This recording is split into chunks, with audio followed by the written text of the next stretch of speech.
All right, everybody. Hey, welcome back to another episode of the JK Experience, and I hope you guys are having a fantastic week. I am super excited. First of all, I just absolutely love my Thursdays. This is when we're recording it, and I'm not sure what day it's actually going to be released, but I just absolutely love Thursdays. Not only do I continue to fill my cup in the morning and get that morning routine going, but today especially, I'm so excited to be talking with Barbie Harrison. She's with our True North Media company, and she's been a part of, well, the Kalinowski family, the Kalinowski Enterprise family for a number of years here. And we have Barbie on here, not because she is an expert in the media, the social media side of things, and copywriting and all the talents that she brings to True North Media. But we have Barbie on here because she did something that, as many of you guys know, there was a group of us that did 75 Hard last year, and she took the challenge on this year.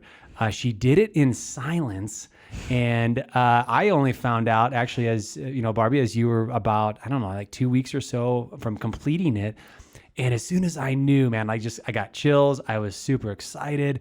And I just could not wait to get you on the show because I know that there are so many takeaways. In fact, I got the list here, so I'm super excited to dive into this with you. But Barbie, welcome to the show first and foremost. Well, thank you so much for the opportunity to talk about this. Yeah, awesome. I can't wait. So we're going to dive into this. First of all, what made you do this? This is, as you know, once again, you know what 75 Hard was like. You obviously heard a lot of things that we went through and a lot of the people that had gone through that program. But like what was it that triggered you, that planted that seed that you said, you know what, I think I'm going to do this? I really loved that. I always love hearing you on Tuesdays, and the inspiration and the leadership that you bring to all of these companies is just such an incredible opportunity to be a part of it. And what I really admire is that you actually do the hard things that enable yourself and all of us to be successful. You don't just talk about like, hey guys, you should do these things to be successful. Right. You actually do them. And I started thinking, it's like, well, if I am encouraging people to also go after what they want to, then I need to do it too. Mm-hmm.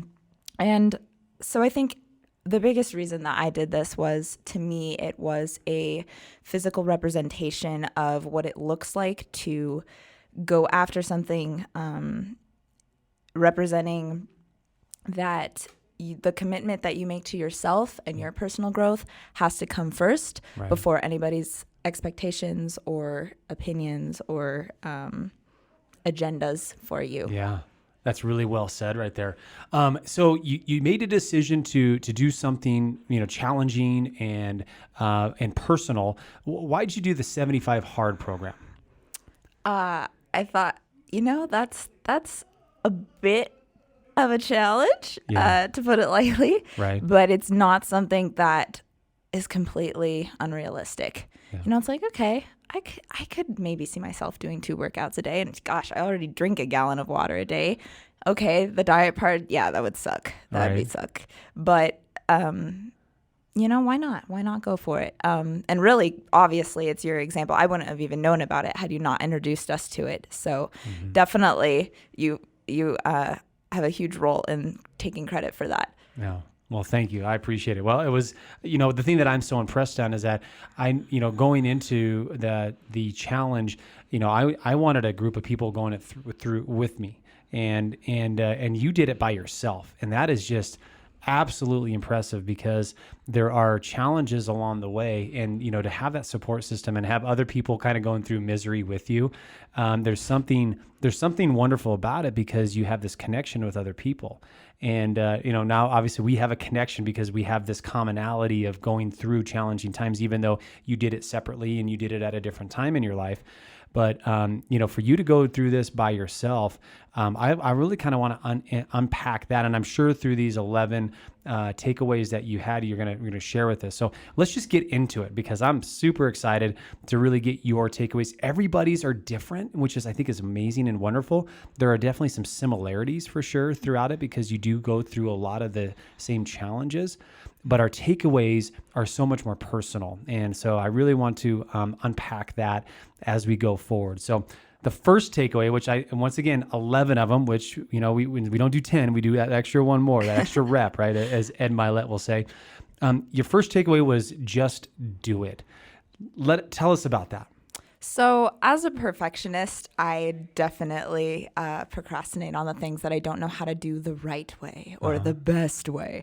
And really, the thing about 75 Hard is you just have to do it. Like, your workouts might be literally stretching luxuriously for an hour and a half because your body is so tired that you can't do anything else. Yeah. Or, your meals probably aren't going to always be fantastic because by day like 35, you're like, I'm really tired of making food. Mm-hmm. Okay, we're just going to default to like the 5 things that, right. Yep. that I can eat. But it's okay. Like, it's still done. Yeah. And you've still grown through it just by doing it. I think so often we get caught up in the trap of waiting for just the right words or just the right whatever recipe for what we want life to look like. And instead, we should just look at it as like, take the opportunity in front of you and go for it. Mm-hmm. Oh, so good. Way to go, lady. Feed your mind, not just your body is number 2. Talk about it. Obviously this is important, right? Listening to the podcast and reading the books and things like that. But for me personally, I really honestly did not start investing in myself in that way until COVID. Yeah. And all of a sudden I have this time and I feel kind of stressed out about this situation. I guess I'll look at some podcasts and some books. And 75 Hard was a really great way to demonstrate to me that everybody has 10 minutes a day to read a couple pages out of a book that's going to benefit your life. And just on that same mind, if you are a believer, everybody has time to spend in the Word of God. Right. Like, we all get caught up in this trap of like, I don't have time to read. I don't have time to spend with God or whatever is important to you, but we do. And it's so essential. Just reading those few pages every day was like, wow, what an incredible idea. Yeah. Wow, what an incredible takeaway that you can start ingesting and applying to your life. So, well, and I love it because one of the things that we often say is that certain things are a priority in our lives, and we say it, but we just don't do it. Right. A perfect example of what you were talking about with, that opportunity to every day you should be spending time in that aspect of your faith. And I literally was talking about this on our upcoming vlog was that, I keep saying that's a priority and I would run out of time often throughout the day. And it wasn't because I didn't have time. I just didn't prioritize the time to do it, right? We all have the same amount of time. And it's amazing how much more efficient other people are and how much they prioritize certain things. And until you go through something like this, you don't realize that you are fully capable of prioritizing the things that you say are important in your life. So I think it's just a wonderful takeaway. I'm really excited about this. I'm not a victim. Talk about that. Oh, man. Obviously, I chose to do 75 Hard. Like, I did it to myself. But no, just beyond that, I think really it's not so much that 75 Hard. If you go through it, you will learn I'm not the victim. I clearly inflicted my pain on myself. Right. But more so, it gave me the mental space to realize my reasons why. My dad died about 1.5 years ago, and there's kind of this sentiment, I think, when anybody experiences a loss of some kind, whether it's your health or you lose a limb or a parent or a sibling or whatever, that is like, oh my gosh, that poor thing, that poor thing. And it's well meant and it's well intended, but it has also this implication of pity in it. And I realized in that space of 75 Hard, of doing all of these workouts, spending all this time with yourself, good 1.5 hours every day with yourself, realizing I get to define what my life is, and my life does not have to be defined by a tragedy. It can be amazing, and I can be happy and successful, and no one has to tell me that it can be any different. So, yeah. That is so good. I mean, Barbie, that is so amazing. You know, we oftentimes do play the victim in so many aspects of our life. I mean, just going back to, as you know, my story, I felt like the victim of not being able to achieve the dream that I thought I was destined to achieve, right? And I just love how you were able to work through your pain and the things that have happened in your life that, you had no control over. And, as a person of faith, I know we sit back and we go, okay, God, like, why? Like, this doesn't make any sense. Like, I don't understand. And having those unanswered questions can be such a paralyzing part of our life, Absolutely. And so for you to be able to look at that and say, well, I'm not a victim anymore, right? This isn't about me being the victim here. And having 75 Hard help you identify that that's awesome. That's why we do these hard things. That's why we do these uncomfortable things, because just like you said, you spend time with yourself to get to know yourself. Absolutely. And yes. It was just that's an awesome takeaway. Number 4 is hard is not the opposite of good. I definitely stole this phrase from one of my friends. She said this to me recently. I was like, yes, that completely solidifies what I was trying to say. Oftentimes hard has this connotation like, oh, it's hard. It's a hard workout. It was a hard day. It was a hard relationship. They're a hard person to be with. But hard is not bad. Like, why do we cinemize those two words together when really hard is what makes us better? I really truly believe that we were born to do hard things. We crave hard things. Why else are things like 75 Hard a thing? Right. We realize inside us we need hard things to make us better, to help us realize things. Totally agree. Yeah. And so I really love in scripture, we see the progression of suffering produces perseverance, which produces character, which produces hope, which it promises does not let us down. Yeah. So we can't go wrong. What an amazing attitude that we can have when we have hard people to deal with or hard circumstances in our life that, this is going to lead to hope eventually. Good things that for a better life, for a better me. And that is really the biggest component of that. I already see this like on Tuesday, by the way. You're going to have to do the quote of the week.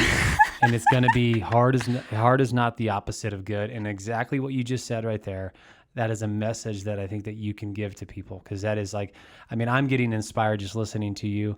I'm thinking of the ways of how that matters in my life and how you can even just articulate to other people, right? Yeah. What a beautiful way and a beautiful story of how hard is actually really good for you. And we crave that. We do crave it. So wonderful, wonderful. Number 5, it's hard until it becomes a habit. Yeah. There's, so many things in life that we're like, oh man, I could never do that. Oh, that's just crazy, man. But it's not true. We could do it. We just have to get over that hump of, oh, it's impossible for me, and realize, what if I actually started working towards that?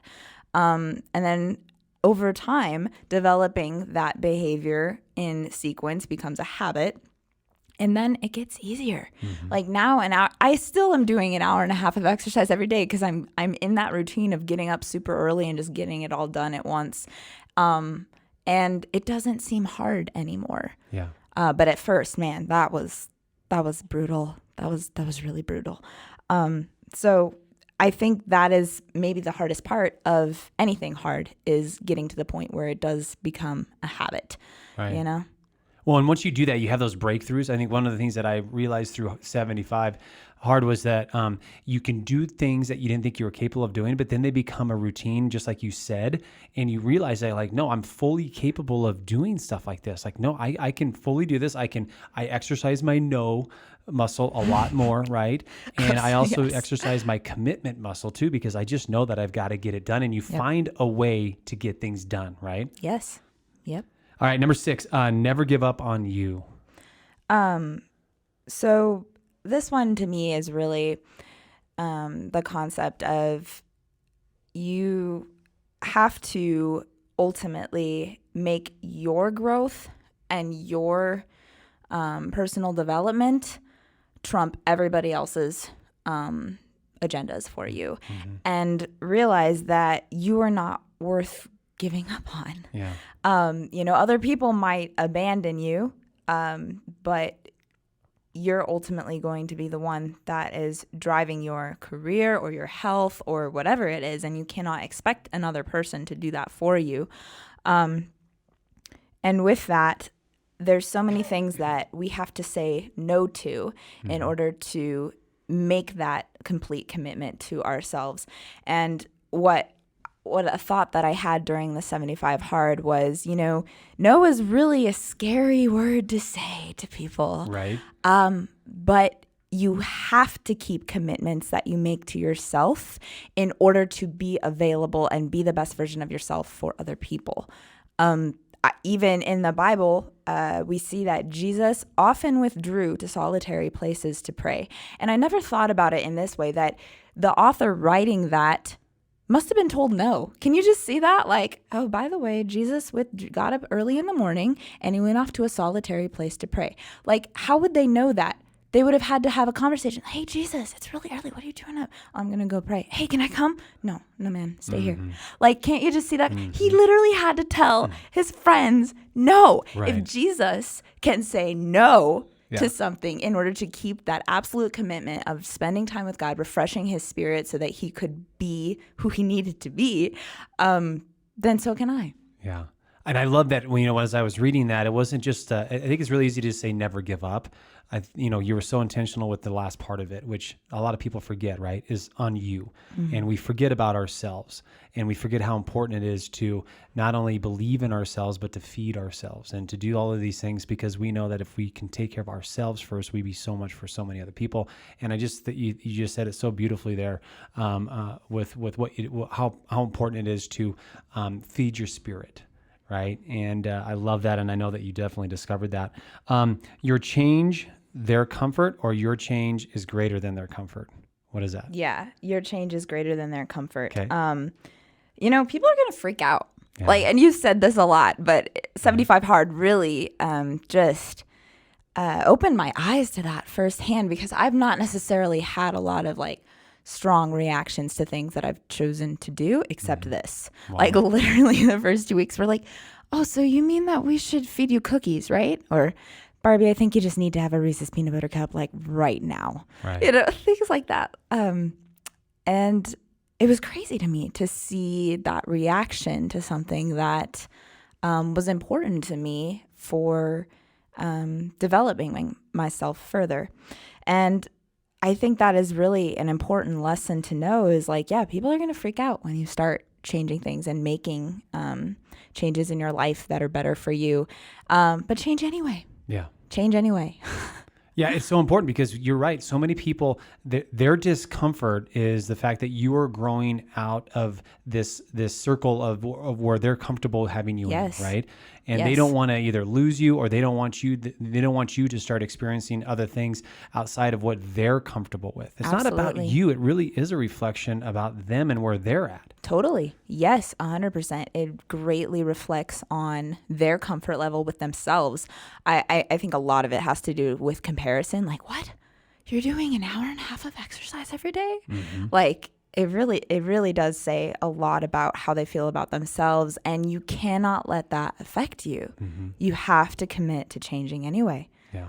So wonderfully said. Number 8, don't compromise with yourself. I'm going to take this from you. You said this to me yesterday, and I was like, oh, that is so good. Don't be good with good enough. Yeah. You are the standard for most of your life. You're not going to have people coming up behind you like, hey, did you do that thing? Did you do it 100%? Or did you only put 98%? You only know how much effort you're really giving in any area of life, whether you're in a relationship or in a business, in a ministry. You and God are the only ones that know the percentage that you're actually giving. And don't cheat. Don't cheat on yourself. It's not worth it. You're ultimately not going to find, I truly believe, the most pleasure or satisfaction in life if you just kind of compromise and just do a halfway job on anything. Yeah. So Good job, lady. I'm telling you what, you are just knocking this out of the park. This is so good. There's so many really great takeaways, and you're able to articulate them. I think one of the hardest things that people run into is they don't know how to articulate these emotions and these feelings that they experience. And you've just done an amazing job of every one of these things and these takeaways. I'm just like, I'm remembering a story walking through 75 Hard, or I can relate that to a situation in my life. And so it's such a wonderful job. You're doing an excellent job. Number 9, growth doesn't just happen. So I wish that I could draw a diagram. And I'll try to draw it with words.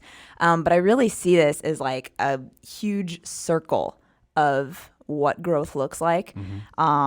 And basically that is, so true actual growth is one through accountability, but you can only have accountability if you have vulnerability with the person that you're accountable with. And how do you get vulnerability? People aren't just vulnerable for nothing. Right. You get vulnerability from trust. How is trust created? Trust is created through actions. And what do actions lead to? Growth. Wow. And I just see it as this big That's awesome. cycle that is necessary. And so how often do we get caught up in the stages of this and we don't actually reach true growth? Maybe we don't take the action, or we never find accountability. Yeah. Or we might be accountable with somebody, but we're not really honest with them. Right. Why? Because we don't actually trust them. Well, and it's so true too, because you also need, and there's another person on it. I was just listening to a great podcast this morning, how important it is to have the people that you are entrusting, those people that are helping you be accountable to the things in your life. It's important for them to be truthful to you. Right. Absolutely. That accountability is like, if it was you and I, and you gave me that permission to help you be held accountable, like I have an obligation now to be truthful with you and really the path that you're taking and the path that you're deciding to go down, and have those hard conversations, those vulnerable conversations. We were just talking about this in our leadership meeting the other week. Is about like being vulnerable isn't about going and just exposing like and crying or anything like that. I mean, that happens, but it's not about that. Sometimes. It's literally about saying, listen, you are sucking right now.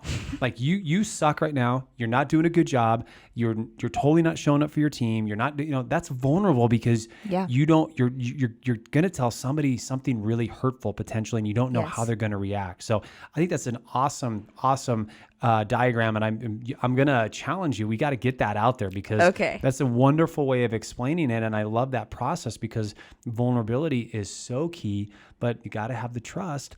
Once again, as you build trust, it's because of the action that you take behind it. So just an awesome way of really giving us an idea visually of what that looks like. Yeah. Thank you. All right. Number 10 is be your own number one fan. I am my own best support system. I cannot freaking rely on anybody to be like, atta girl, Barbie. Yeah, good job. I have to be that for myself. And obviously, like I have faith. I believe that God is advocating for me and supporting me and everything. But I cannot put that expectation on other people. Is it awesome that I have people in my life that do root for me? Absolutely. I'm definitely not trying to come at it from the angle of like, oh, I have no one who supports me. I have a lot of people who really love and support me, and I'm so blessed to have those people. But really, ultimately, I cannot rely on them, because they're not going to always be there for me. They're going to disappoint me, because they're humans. I can't rely on other people to give me that affirmation that I am enough, that I'm doing the right things, that it's going to be okay. I have to do that to myself. I have to be the one that's like, all right, get out of bed, Barbie, and you're going to have a great day. All right, put a smile on your face. That's going to be your umbrella. All right, Barbie, look at you. Look at you. You couldn't even do that last week, and now you're doing 10. What? You go, girl. You have to be that. And once you become your number one fan, like, then everything that hinders you from growing breaks free. I have definitely struggled with self-criticism, and I think a lot of people do. Sure. It's just a thing, right? The Yeah. negative self-talk, low self-esteem. So often we repeat lies to ourselves because we somehow confuse it with humility. Like, oh, I'm a better person because I think I suck. It's like, no, you're not really. Actually, you're just replacing the positive sentiment of ego with the negative sentiment of ego. You're still thinking about yourself. Right. So if you can replace those things with realism and like being a coach, basically, to yourself. Then you're ultimately going to be in a place where you actually can grow because you're on your own team. You're not against yourself. Right. Did you have that mentality going into 75 Hard, or was that something that you discovered as you went through it? I think that's been a lifelong journey for me. And I think that in many ways, since my dad has died, that has been part of something that God has tried to make me realize my entire life, but I think he really used that as an opportunity to really like drive it home. Like, come on, woman, I've been trying to get you to understand this for years. Like, you cannot just beat yourself up and expect yourself to get great results. You cannot just hate on yourself and then expect anything good to come from your growth. Yeah. Even if you do manage to get the six pack or the muscles or, the kindness, whatever you're trying to achieve, you're not going to be happy with it. So I would say that 75 Hard allowed me the opportunity to really put that into practice on a daily basis, especially in working out and things like that, where, a lot of the moves I could not do them. Right. That's good. Number 11, know yourself so you can own your success and your suck. I love it. I love that you added that to it. So you've got two parts, own your success and then own your suck. Let's tackle own your suck first. Okay. This is basically like, you have got to know your crap. You got to know yourself. Like, if you're doing something for the wrong motivation, you've got to be the one to call you on that. And as a Christian, I believe that I have the Holy Spirit inside me who is my truth, who is my guiding force in my life. Right. And you got to listen to it. Like, really, Barbie, why are you doing that? Why did you do it that way? And that is so important, because if you know the areas that you suck in, or that you're just lying to yourself about, then you can actually grow through them. But if you're not honest with yourself, no one else is going to be. Yeah. You have to be that for yourself.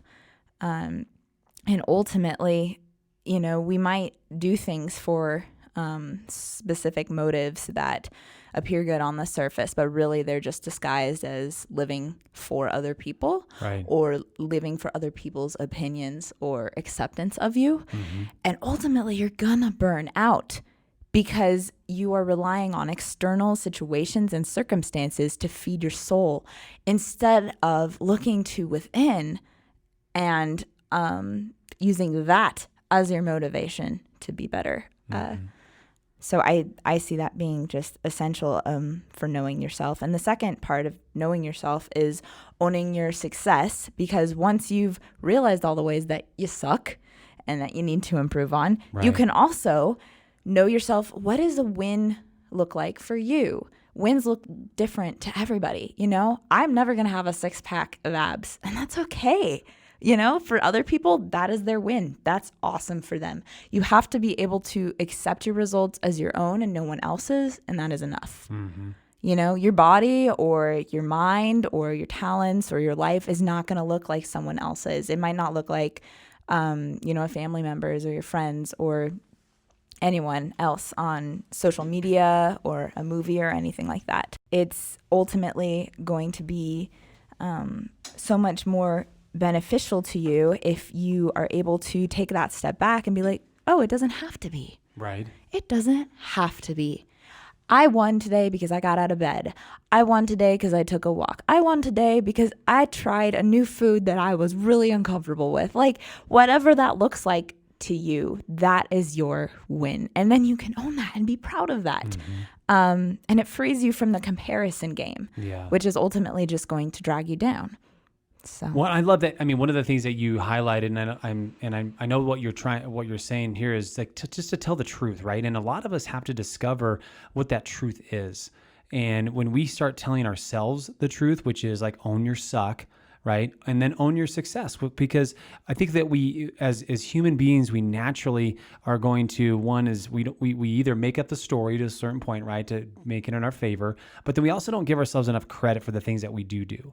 And I think that was really wonderfully stated, how you have two of those parts that you have to own, and you have to understand, well, what's the truth in that, really, that story. There's probably areas in your life that you really need to get improvement on, but there's also a lot of areas in your life that you're doing exceptionally well, and you got to give yourself that credit. So I just absolutely love it, lady. 11 takeaways. These are awesome. These are amazing. Now that you've experienced it, and we intentionally did this about a week or so after you completed it, because it takes about a week to just kind of go, just to gather everything out from everything, and then you're just like, okay, now there's a new reality that I'm walking in. And you already mentioned that you're still doing the workouts, you're still doing a lot of the things. Like, what's life like now afterwards?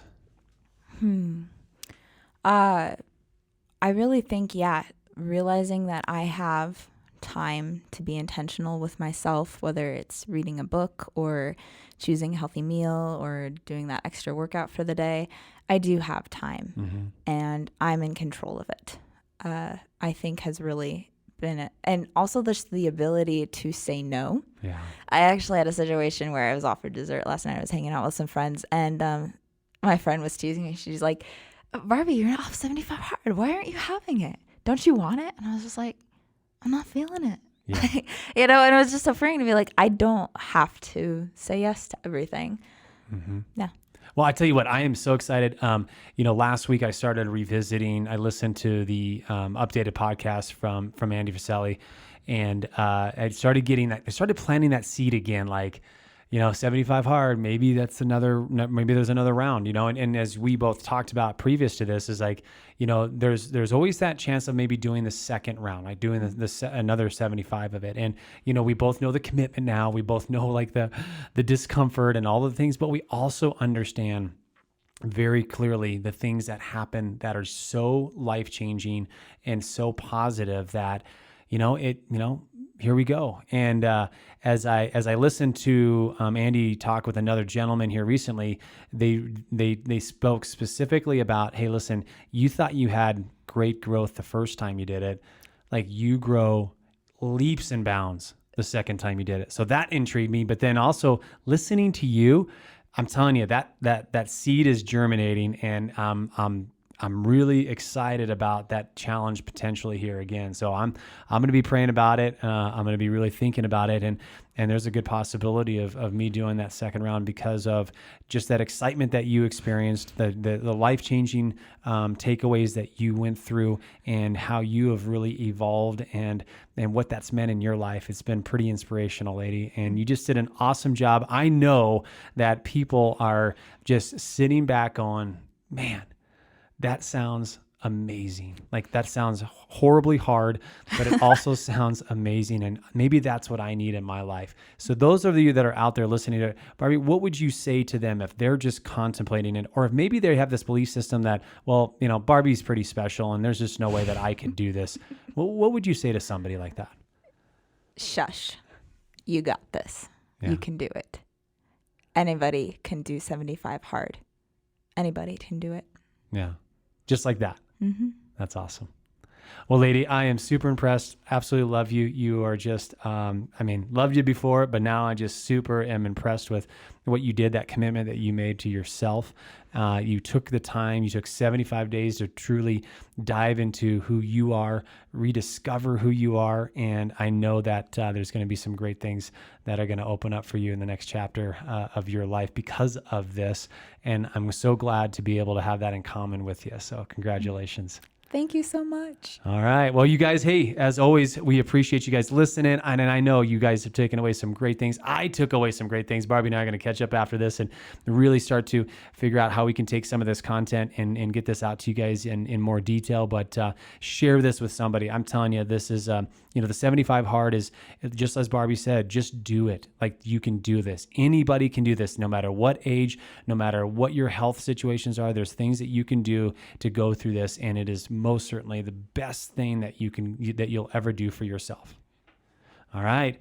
Well, enjoy and have an awesome rest of your day. And we will definitely be talking with you soon.